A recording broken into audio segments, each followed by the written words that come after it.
ಮೈಸೂರು ಕುಶಾಲನಗರ ರಸ್ತೆಯಲ್ಲಿ ಸಾವಿನ ಡಿವೈಡರ್ ಇದೆ.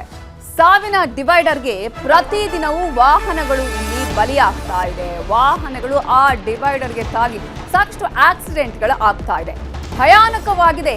ಸಾಲು ಸಾಲು ಅಪಘಾತಗಳ ದೃಶ್ಯ. ಡಿವೈಡರ್ಗೆ ಗುದ್ದಿ ಕಾರುಗಳೇ ಇಲ್ಲಿ ಪಲ್ಟಿ ಹೊಡೆಯುತ್ತೆ. ಡಿವೈಡರ್ಗೆ ಗುದ್ದಿ ವಾಹನಗಳೇ ಹಾರಿ ನೆಲ ಕಚ್ಚುತ್ತೆ.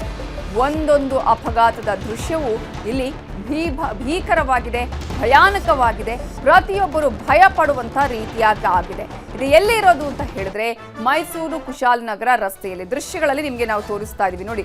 ಡಿವೈಡರ್ ಯಾವ ರೀತಿಯಾಗಿದೆ ಅಂತ ಹೇಳಿದ್ರೆ ಅಲ್ಲಿ ನಿಧಾನವಾಗಿ ಬಂದ್ರೆ ಅಟ್ಲೀಸ್ಟ್ ಏನಾದ್ರೂ ಅವರ ಜೀವ ಉಳಿಬಹುದೇನೋ. ಆ ಒಂದು ವೇಳೆ ಏನೋ ಫಾಸ್ಟ್ ಆಗಿ ಬಂದಂತಹ ಸಂದರ್ಭದಲ್ಲಿ ಇಂತಹ ಡಿವೈಡರ್ಗಳು ಮನುಷ್ಯರನ್ನೇ ಬಲಿ ತೆಗೆದುಕೊಳ್ಳುತ್ತೆ, ಪ್ರಾಣವನ್ನೇ ಬಲಿ ತೆಗೆದುಕೊಳ್ಳುತ್ತೆ. ನೋಡಿ, ಈ ಕಾರ್ ಯಾವ ರೀತಿಯಾಗಿ ಇಲ್ಲಿ ಪಲ್ಟಿ ಆಗಿದೆ ಅನ್ನುವಂತಹ ದೃಶ್ಯವನ್ನ ಕೂಡ ನೀವು ಗಮನಿಸಿ.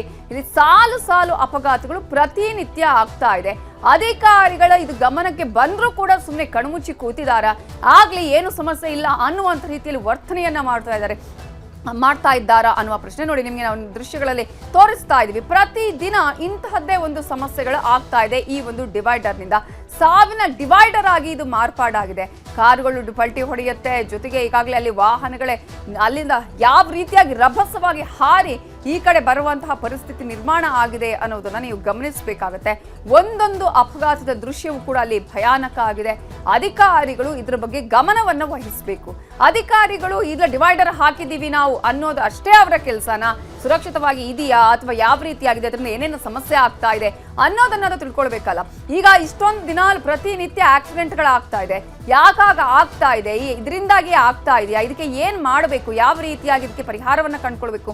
ಯಾವುದ್ರ ಬಗ್ಗೆ ಯೋಚನೆ ಕೂಡ ಇಲ್ಲ. ಆಕ್ಸಿಡೆಂಟ್ ಆಗ್ತದೆ, ಪ್ರತಿನಿತ್ಯ ಆಗ್ತಾ ಇದೆ, ಇದಷ್ಟೇ ಇರುವಂತದ್ದು. ಯಾಕೆ ಅಧಿಕಾರಿಗಳು ಇಂತಹ ನಿರ್ಲಕ್ಷ್ಯವನ್ನ ಮಾಡ್ತಿದ್ದಾರೆ? ಇಂತಹ ಬೇಜವಾಬ್ದಾರಿ ಯಾಕೆ ಅನ್ನುವಂತಹ ಪ್ರಶ್ನೆ. ನಿಮಗೆ 3 ಅಪಘಾತದ ದೃಶ್ಯಗಳನ್ನ ತೋರಿಸ್ತಾ ಇದೀವಿ ನೋಡಿ. ಅದು ಪ್ರತಿನಿತ್ಯ ಈ ರೀತಿಯಾದಂತಹ ಆಕ್ಸಿಡೆಂಟ್ಗಳು ಅಲ್ಲಿ ಆಗ್ತಾ ಇದೆ. ಇದೇ ವಿಚಾರಕ್ಕೆ ಸಂಬಂಧಪಟ್ಟ ಹಾಗೆ ಇನ್ನಷ್ಟು ಡೀಟೇಲ್ಸ್ ಅನ್ನ ಕೊಡೋದಕ್ಕೆ ನಮ್ಮ ರಿಪೋರ್ಟರ್ ಆನಂದ್ ಈಗ ನೇರ ಸಂಪರ್ಕದಲ್ಲಿ ಜಾಯ್ನ್ ಆಗಿದ್ದಾರೆ. ಆನಂದ್, ಇದು ಸಾವಿನ ಡಿವೈಡರ್ ಆಗಿ ಕನ್ವರ್ಟ್ ಆಗ್ತಾ ಇದೆ. ಪ್ರತಿನಿತ್ಯ ಈ ರೀತಿಯಾಗಿ ಆಕ್ಸಿಡೆಂಟ್ಗಳಲ್ಲಿ ನಡೀತಾ ಇದೆ. ಅಧಿಕಾರಿಗಳಿಗೆ ಗೊತ್ತಿದ್ರು ಕಣ್ಮುಚ್ಚಿ ಕೂತಿದಾರಾ? ಯಾವ ಕಾರಣಕ್ಕಾಗಿ ಇಂತಹ ಒಂದು ಸಾವಿನ ಡಿವೈಡರ್ನ ಇಲ್ಲಿ ಹಾಕಲಾಗಿದೆ ಅಂತ? ನವಿತಾ, ಈ ಡಿವೈಡರ್ ಹಾಕಿರುವಂತದ್ದು ಏನು ಪಿರಿಯಾಪಟ್ಟಣದ ಬೈಲುಕುಪ್ಪೆಯಲ್ಲಿ. ಸಾಮಾನ್ಯವಾಗಿ ಒಂದು ಡಿವೈಡರ್ ಅನ್ನ ಹಾಕೋದು ಅಥವಾ ಒಂದು ಅಂಶನ್ನ ಹಾಕೋದು ಅಪಘಾತಗಳನ್ನ ತಪ್ಪಿಸ್ಲಿಕ್ಕೆ ಹಾಗೂ ಅಪಘಾತಗಳು ಆಗದಂತೆ ನೋಡ್ಕೊಳ್ಳಿಕ್ಕೆ. ಆದ್ರೆ ಇಲ್ಲಿ ಡಿವೈಡರ್ ನ ಹಾಕಿದ ಬಳಿಕವೇ ಅಪಘಾತ ಹೆಚ್ಚಾಗಿರುವಂತದ್ದು. ಇದಕ್ಕೆ ಕಾರಣ ಅಲ್ಲಿ ಯಾವುದೇ ರೀತಿಯಲ್ಲಿ ರಿಫ್ಲೆಕ್ಟೆಡ್ ಲೈಟ್ ಆಗಿರ್ಬೋದು ಹಾಗೂ ಡಿವೈಡರ್ ಇದೆ ಅನ್ನುವಂತ ಸೂಚನಾ ಫಲಕವನ್ನ ಆಗದೆ ಇರುವಂತದ್ದು. ಸುಮಾರು 4-5 ವರ್ಷಗಳಿಂದಲೂ ಕೂಡ ಅಲ್ಲಿ ಅಪಘಾತಗಳಾಗ್ತಾನೆ ಇದೆ. ದಿನಕ್ಕೊಂದರಂತೆ, ವಾರಕ್ಕೆ 2-3ರಂತೆ ಅಪಘಾತಗಳಾಗ್ತಾ ಇದ್ರು ಕೂಡ ಹೆದ್ದಾರಿ ಪ್ರಾಧಿಕಾರದ ಅಧಿಕಾರಿಗಳು ಯಾಕೆ ಕಣ್ಮುಚ್ಚಿಕೊಳ್ತಿದ್ದಾರೆ ಅನ್ನುವಂತಹ ಒಂದು ಪ್ರಶ್ನೆ ಕಾಡ್ತಾ ಇರುವಂತ. ಸದ್ಯಕ್ಕೆ ಸ್ಥಳೀಯರು ಮಾಡ್ತಾ ಇರುವಂತಹ ಆರೋಪದ ಪ್ರಕಾರ ಇಲ್ಲಿ ಡಿವೈಡರ್ ಅವಶ್ಯಕತೆ ಇಲ್ಲ. ಬದಲಾಗಿ ಹಿಂದೆ ಸಂಸದರು ಯಾರಿದ್ರು ಅವರು ಇಲ್ಲಿ ಯಾರಿಗೋ ಟೆಂಡರ್ ನ ಕೊಟ್ಟು ಈ ಡಿವೈಡರ್ ನ ಹಾಕ್ತಿರುವಂತದ್ದು. ಇದು ಹಣ ಮಾಡುವ ಉದ್ದೇಶದಿಂದ ಹಾಕಿರುವಂತಹ ಡಿವೈಡರ್. ಸದ್ಯ ಈ ಡಿವೈಡರ್ ನ ತೆರವುಗೊಳಿಸಬೇಕು. ಇಲ್ಲದಿದ್ರೆ ಡಿವೈಡರ್ ಗೆ ಸೂಚನಾ ಫಲಕವನ್ನು ಹಾಕಬೇಕು ಹಾಗೂ ರಿಫ್ಲೆಕ್ಟೆಡ್ ಲೈಟ್ ಅನ್ನ ಹಾಕಿ ವಾಹನಗಳ ಅಪಘಾತಗಳನ್ನ ತಪ್ಪಿಸೋದಕ್ಕೆ ಅಧಿಕಾರಿಗಳು ಮುಂದಾಗಬೇಕು ಅನ್ನುವಂತಹ ಕೂಗು ಸದ್ಯ ಬೈಲುಕುಪ್ಪೆಯಲ್ಲಿ ಎದ್ದಿರುವಂತದ್ದು. ನವಿತಾ, ಆನಂದ್, ಈಗಾಗಲೇ ಇದು 3-4 ವರ್ಷದಿಂದ ಇದೆ ಅಂತ ಹೇಳಿದ್ರೆ ಯಾವುದೇ ಕಂಪ್ಲೇಂಟ್ ಕೂಡ ಬಂದಿರ್ಲಿಲ್ವಾ? ಅಥವಾ ಕಂಪ್ಲೇಂಟ್ ಕೊಟ್ಟರು ಕೂಡ ಇಲ್ಲ ಇದು ಈ ತರನಾಗಿ ಇರೋದು ಅಂತ ರಿಫ್ಲೆಕ್ಟೆಡ್ ಯಾಕೆ ಹಾಕಿಲ್ಲ ಇನ್ನೂ ಕೂಡ? ಈಗ ಅಧಿಕಾರಿಗಳ ಬಳಿ ಏನಾದ್ರೂ ಕೇಳಿದ್ರೆ ಏನು ಉತ್ತರ ಕೊಡ್ತಿದ್ದಾರೆ? ಸದ್ಯಕ್ಕೆ ಈಗ ನ್ಯೂಸ್ 18 ಅಧಿಕಾರಿಗಳನ್ನ ಸಂಪರ್ಕ ಮಾಡಿಸಲಿಕ್ಕೆ ಪ್ರಯತ್ನ ಪಡ್ತು. ಆದ್ರೆ ಅಧಿಕಾರಿಗಳು ಕಾಲ್ನ ರಿಸೀವ್ ಮಾಡ್ತಾ ಇಲ್ಲ. ಬದಲಾಗಿ ಅಲ್ಲಿನ ಸ್ಥಳೀಯರಾದಂತಹ ರಾಜೇಶ್ ಅವರು ಹೇಳುವ ಪ್ರಕಾರ ನಾವೇ ಖುದ್ದು ಇಲ್ಲಿನ ಸ್ಥಳೀಯ ಅಧಿಕಾರಿಗಳಿಗೆ, ತಾಲೂಕು ಆಡಳಿತಕ್ಕೆ ಎಲ್ಲವೂ ಕೂಡ ಪತ್ರವನ್ನ ಬರೆದಿದ್ದೇವೆ. ನೀವು ಪ್ರಾಧಿಕಾರದ ಗಮನಕ್ಕೆ ತಗೊಬನ್ನಿ. ಈ ಡಿವೈಡರ್ ಅವಶ್ಯಕತೆ ಇಲ್ಲಿಲ್ಲ.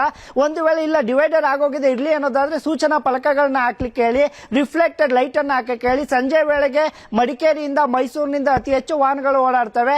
ರಸ್ತೆ ಅಂದ್ರೆ ರಾತ್ರಿ ವೇಳೆಗೆ ಅವರಿಗೆ ಸರಿಯಾಗಿ ಕಾಣ್ಲಿಕ್ಕೂ ಕೂಡ ಆಗೋದಿಲ್ಲ. ಅಂತಹ ಸಂದರ್ಭದಲ್ಲಿ ಅಪಘಾತಗಳು ಹೆಚ್ಚಾಗ್ತಿದೆ. ಈ ನೆಲೆಯಲ್ಲಿ ಸದ್ಯ ಇವೆಲ್ಲವನ್ನು ಹಾಕಿ ಅಂತ ನಾವು ಮನವಿ ಮಾಡಿದ್ರು ಕೂಡ ಯಾರು ಕ್ಯಾರೆ ಅಂತಿಲ್ಲ. ಸ್ಥಳೀಯ ಶಾಸಕರು ಕೂಡ ಮನವಿ ಮಾಡಿದ್ದೇವೆ, ಅವರು ಸಹ ಇದ್ರ ಬಗ್ಗೆ ಗಮನ ಹರಿಸ್ತಾ ಇಲ್ಲ ಅನ್ನುವಂತ ಆರೋಪವನ್ನ ಅಲ್ಲಿನ ಸ್ಥಳೀಯರು ಮಾಡ್ತಾ ಇರುವಂತದ್ದು. Navita, okay, thank you Anand ಡೀಟೇಲ್ಸ್ಗೆ. ದೂರು ಕೊಟ್ಟರು ಕೂಡ ಇಲ್ಲಿ ಕಿಂಚಿತ್ತು ಬೆಲೆ ಇಲ್ಲ ಅನ್ನುವಂತಹ ಪರಿಸ್ಥಿತಿ ಇದೆ. ಅಧಿಕಾರಿಗಳೇ 3-4 ವರ್ಷದಿಂದ ಇದ್ರೂ ಕೂಡ ಈ ರೀತಿಯಾಗಿ ಪ್ರತಿನಿತ್ಯ ಆಕ್ಸಿಡೆಂಟ್ಸ್ ನಡೆದ್ರೂ ಕೂಡ ಯಾವುದೇ ಕಾರಣಕ್ಕೂ ಈ ಡಿವೈಡರ್ ಅನ್ನ ತೆರವುಗೊಳಿಸುವಂಥದ್ದು, ಅಟ್ಲೀಸ್ಟ್ ಅದಕ್ಕೆ ಸೂಚನಾ ಫಲಕಗಳನ್ನ ಹಾಕಬೇಕು, ಜನರಿಗೆ ಅರಿವು ಮೂಡಿಸುವಂತ ಕೆಲಸಗಳಾಗಬೇಕು. ಅದು ಯಾವುದು ಕೂಡ ಇಲ್ಲಿ ಆಗ್ತಾ ಇಲ್ಲ. ಆಕ್ಸಿಡೆಂಟ್ಸ್ ಆಗಿದೆಯಾ ಆಗ್ಲಿ ಅನ್ನುವಂತಹ ಒಂದು ನಿರ್ಲಕ್ಷ್ಯ ಧೋರಣೆಯನ್ನ ಇಲ್ಲಿ ಅಧಿಕಾರಿಗಳು ಮಾಡ್ತಿದ್ದಾರೆ.